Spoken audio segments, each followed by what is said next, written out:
我娛樂圈咧打滾幾十年啦，大部分明星都係為名為利嘅，有乜嘢明星嘅真面目我未見過啊？呢個故仔要講袁詠儀啦。好多年前咧，因為有一個慈善機構要請一啲明星去甘肅山區親身去探訪啲好窮嘅鄉村，呢個慈善機構請咗我哋做公關，去諗請邊個去嗰度，咁啊請嗰啲人一定要有名氣啦，有影響力啦，係咪？但冇錢嘅，慈善喎，去山區咧係好苦嘅。當時我打咗好多個電話嘅，都會話俾我聽唔得。我都唔知揾邊個，嗰個慈善機構不如揾袁詠儀啊！我話好喎，不過袁詠儀嗰時啱啱生完 BB 要湊仔喎，唔知去唔去喎？嗰時我唔識佢㗎，咁當然我有我方法啦，咁查到佢電話喎，咁我就打俾佢，我話完全冇抱過任何希望打，不過我個人咧個面皮就厚啲，我都要試㗎，唔得咪拜拜咯。咁我就喺公司打俾佢，喂，我哋係周美鳳公關啊咁。嗰陣時我哋公司叫周美鳳公關，我而家先改叫飛盟。佢聽到收線喎，跟住我個同事話咁冇禮貌嘅，我就開始有啲挫敗感啊！我覺得冇希望，但係隔咗陣有電話入嚟，咁我有個同事就聽，喂，周美鳳公關，呢個邊度嚟㗎？邊個揾我啊？我係阿靚啊咁喎。跟住我伙計話你阿靚啊，等，卜咁啊俾咗我啦。我嗰陣時第一反應，邊有人自己叫自己做阿靚㗎？咁唔怕醜嘅？我係阿靚啊，你咪揾我啊咁我即刻笑。我話阿靚係啊，我揾你啊，我係乜咁講俾佢聽。有一個慈善機構拍呢一個節目，我哋探冇水嘅地方拍咗翻嚟，希望籌錢就幫佢哋起水井。跟住我以為你叫我去波啊，我好驚去波啊，所以我收你線頭先打嚟。佢以為我哋叫佢去派對，佢唔想，佢唔中意去派對，因為我呢係嗰陣時人識我呢間公關公司係好出名做好多 party， 咁佢聽到間公司名，佢就以為我叫佢 party， 我就解釋佢聽我哋有咁嘅活動，知你生咗 BB， 我驚你唔去，佢唔怕㗎，做慈善嘢我去啊，我中意啊，我好多謝你俾機會我咁喎，哇，我淨係開心到想流淚啊，我咪你㗎，好感動咯，點講呢？因為第一我唔識佢，我憑我個電話講咗都唔夠10分鐘，佢聽完之後呢，你真係 feel 到佢好發心，好想做一件慈善嘢，即係好真誠。第二去山區呢係好苦㗎，去嗰度6日㗎喎，3點鐘起身㗎，3點4點起身，我又要帶記者去，又要帶明星去，跟住食完早餐，我哋6點鐘開始有陽光出啦，就要上山，拍到3點幾就要走㗎啦，因為你落山冇陽光你落唔到㗎，因為嗰啲山呢咁樣呢跌落去會死㗎。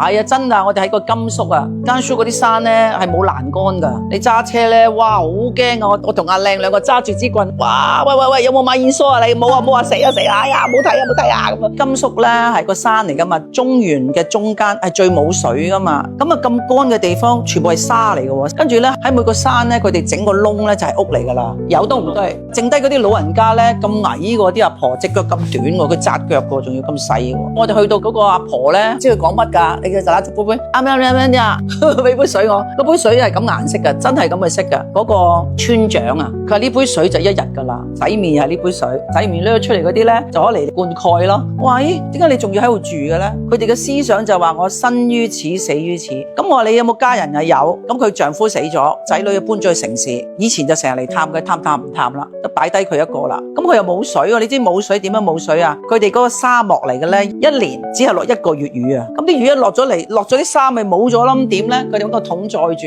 但個桶載住點飲1年啊？咁變咗佢哋呢就會即係擔住個桶就行山，落到去最低嗰度有個水源嘅地方就不然就拖，咁樣一來一回3個鐘喎。哇！你咁老點整呢？咁有啲鄰居好咪幫佢擔咯，冇鄰居嗰啲小朋友呢，佢去托咯。咁你見到個細路仔好陰功啊，又冇書讀咯喎，就因為冇水嘅原因，令到成個家庭變咗嗰個唔可以正常。咁所以我哋睇完之後，我覺得唔得，一定要捐，發心翻嚟真係要幫佢起一個水井。咩叫起水井呢？就喺一個地方俾錢挖走啲沙，鋪紅毛泥。鋪紅毛泥呢，佢哋有個深度啊，原來你越深，氣溫越凍。越凍啲水咪唔會發霉咯，唔會生昆蟲咯，就等落雨，一落雨就儲咗佢，冚住啲水就夠佢飲9個月或者6個月。咁阿靚去咗之後呢，阿靚好感動啊，去到拍嘢呢，見到啲小朋友啊冇水啊好慘啊，即刻喊。咁我哋拍完之後，佢就翻嚟香港擺喺電視台籌款呢，籌咗好多錢啊，佢去過3次，佢好真心感動到人，啲人咪願意去支持去捐款，去幫嗰啲窮嘅人咯。嗰陣時我哋一條村就希望喺每戶門口有一個水井仔，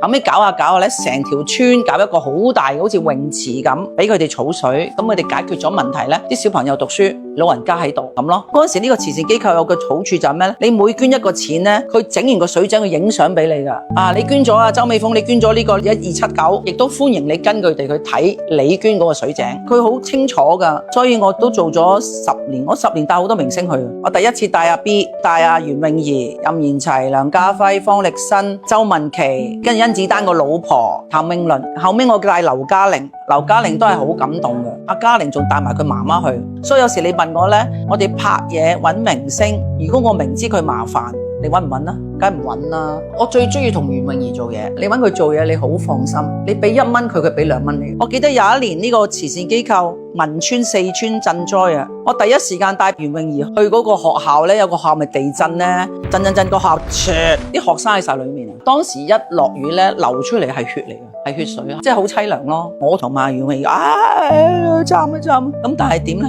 天災就天災。咁我哋嗰時去做咩呢？記得四川嗰次呢，就需要啲洗血機啊，因為已經唔夠人捐血啦，唔夠人捐血點呢？唯有揾架機就洗咗啲血俾翻嚟。咁我就翻嚟香港又幫手叫啲朋友啊籌，咁啊即刻捐去咯。咁我哋就帶啲物資去佢哋嗰啲臨時屋呢，派俾佢哋咯。我去做呢件事嘅時候冇諗過有咩回報啊！你做一件好事，人哋會知就係人緣咯。人緣嘅嘢幾時翻嚟我唔知，但係我亦都好感恩，人哋覺得我第一唔係壞人先啦，係信得過嘅人先啦。所以一打電話佢即刻嚟。你講佢做慈善賑災，我都做咗10幾20年，我亦都好多謝呢個慈善機構俾咗個機會係親身體驗，呢個好緊要。你睇照片冇用，去到現場你先知㗎。不過喺我心目裏面，我知道原來做人要感恩，你要知道你今日有嘅嘢人哋冇，咁你就喺你某程度上有啲唔好嘅習慣去改，起碼你有一刻反省到原來你係幸福，其實已經夠㗎。我記得嗰年我選香港小姐好熱鬧㗎，10號周美鳳小姐。張國榮、鍾鎮濤做我哋評判，嗰陣時喺我學院跳舞嗰個呢係郭富城，佢14、15歲去加拿大，咁我讀咗幾年我就翻咗嚟香港，我喺飛機翻嚟香港嘅時候，喺飛機識咗個女仔坐我隔離，佢做酒店嘅喎，佢話我做酒店㗎，如果你冇嘢做，不如嚟我酒店，幫你介紹去我哋酒店做啊，尖沙咀香港酒店，我就係咁樣入行做酒店。咁有一日有個同事同我好 friend 㗎，佢話喂，我搭地鐵啊，見到香港小姐申請啊，喂，你去申請啊，咁我話車。邊度得啊咁？你唔好理啦，我幫你攞張 form 啊！我話好啊，你咪攞咯。我幫你填啦，我要做你提名人啊！我點解啊？我咪入個電視台，我要去電視台啊，所以做啲提名人。好啊，你咪填咯。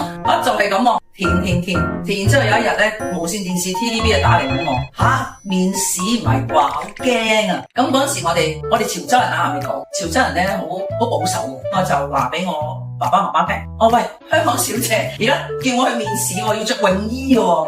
佢着泳衣喎，點啊？咁我媽咪話：唔得㗎，好肉酸㗎咁喎。跟住我個上司就話：阿女你去啦，人一世物一世，點解唔去啫？去試下咯。跟住提名我嗰個女朋友叫 Lisa，去啊，你帶我去，我要 TVB 咁啊。其實我因為佢想去 TVB，我去，咁我就去面試。我記得面試一間房，一出嚟見到幾個男人好似你哋咁嘅樣嘅，哇！戴太陽眼鏡啊，好鹹濕㗎，着晒西裝，我心諗喂，我着泳衣咁小心，你又着西裝坐度睇我，好驚啊！求其講兩句咪走咯。咁我出咗去，我同我個女朋友講唔會得㗎啦，入邊嗰班好多鹹濕佬，一細個唔識啊嘛，着到咁係咁望實你喎，哇咁我好驚，咪即刻答完咪走咯。後尾隔咗唔知幾耐，佢就打嚟，哎呀你入選我。入選好驚喎咁跟住我個上司話去啦，嗱其實我上司係我爸爸，佢話你去啦女，喂喺度打份工得幾耐，去呢個機會唔好理啦，去咁咪去咯，咁跟住去又入選咗，再入選15名。老師怎麼選啊？當然是美貌與智慧啦嘛。嗰年好得意啊！我記得嗰年我選好熱鬧㗎，咁我哋嘅評判有張國榮，記得有阿 B、鍾鎮濤，我跳舞後邊嗰啲 dancer 咧，全部都係天王嚟㗎。其實嗰陣時喺我後邊跳舞嗰個咧係郭富城，我哋仲喺度講，哇呢個幾靚仔喎！但我哋覺得佢一定紅嘅，因為太靚仔，第一個跳舞嘥咗。後尾仲有阿 Sunny 咯，而家 Sunny Wong 咪就係郭富城嘅舞蹈指導咯，演唱會全部都係 Sunny 排舞咯，仲有謝天華喺度咯。咁喺呢個過程，其實我爸爸媽媽係好反對，好大壓力㗎。我父母潮州人嚟㗎嘛，潮州人着短褲都唔得㗎。我以前喺屋企，我爸爸唔准我哋屋企着短褲㗎。我記得咧，我選港姐咧，佢喺電視機見到我初賽你咪要着泳衣喺度行嘅。我行完翻屋企俾佢鬧到飛起啊！哇咁恐怖咁肉酸，點可以喺度行㗎？全個電視機全世界睇到你，哎呀唔得㗎，好有壓力啊我。因為你嗰時仲細啊，你屋企唔支持你就好大嘅影響㗎。你未獨立㗎嘛，當你未獨立，你爸爸媽媽嘅決定就係你嘅決定嚟㗎啦。除非你唔孝順啦，咁後尾我就話我褪出嚟，我退出嚟唔玩，因為我爸爸媽媽好反對，人哋嗰啲選港姐個阿爸阿媽後面揸住3陪佢去嗰度訓練㗎，你知唔知啊？我哋嗰啲唔係㗎，因為佢都唔想你選。咁後尾咧，我諗住唔玩，咪做翻我中意做嘅嘢咯，咪去翻酒店咯。又咁喎，我去到酒店有一日我翻工，行埋有個男人俾張卡片我，我係亞洲電視嘅監製，我而家開一部電視劇，我想揾你做主角。咁我就攞住嗰張卡片，我話嚇，我諗下俾我上司睇，我話死係咪呃人嘅咧？喂，叫我去做戲喎，我點識做戲咧？叫我做主角喎，我點識做主角啊？跟住我上司又話咯喎，去啦女，又係嗰句去啦。我幫你打俾佢，你睇下真定假啦咁。後尾打完晒之後，原來係真喎，因為嗰陣時係一個新聞嚟嘅，未曾有個香港小姐去選啊，就覺得咦有新聞做喎，可以喎，咁咪走嚟揾我。我話如果佢派我唔可以做酒店喎，都去啦咁。佢覺得呢一個係一個好嘅嘗試，點解唔試下呢？阿女，你得21歲，佢話你喺度再升咪做經理，但係你嗰度唔同喎，你唔知你第日發展係幾大。既然有咁嘅機會，點解唔去？都成世做酒店咩？咁呢啲咪你嘅白鹿咯。咁我咪辭工咯，咁咪做酒店就去咗拍戲。嗰陣時咧，我仲記得咧，我哋拍戲咧要去外景，要去低貢啊，拍古裝啊。咁你化晒妝，黐晒頭套，着晒古裝，唔識啊嘛，諗住着晒先出去啦。哎呀，死啦！因為點解咧？我哋上嗰啲車咧，以前佢哋 book 嗰啲咧就係俾我哋係冇冷氣，熱到一上車咧已經滴汗啦，你化啲妝溶晒啊！我哋仲要古裝黐嗰啲咧甩啦，成個頭可以甩翻出嚟，熱到咧呢啲濕晒。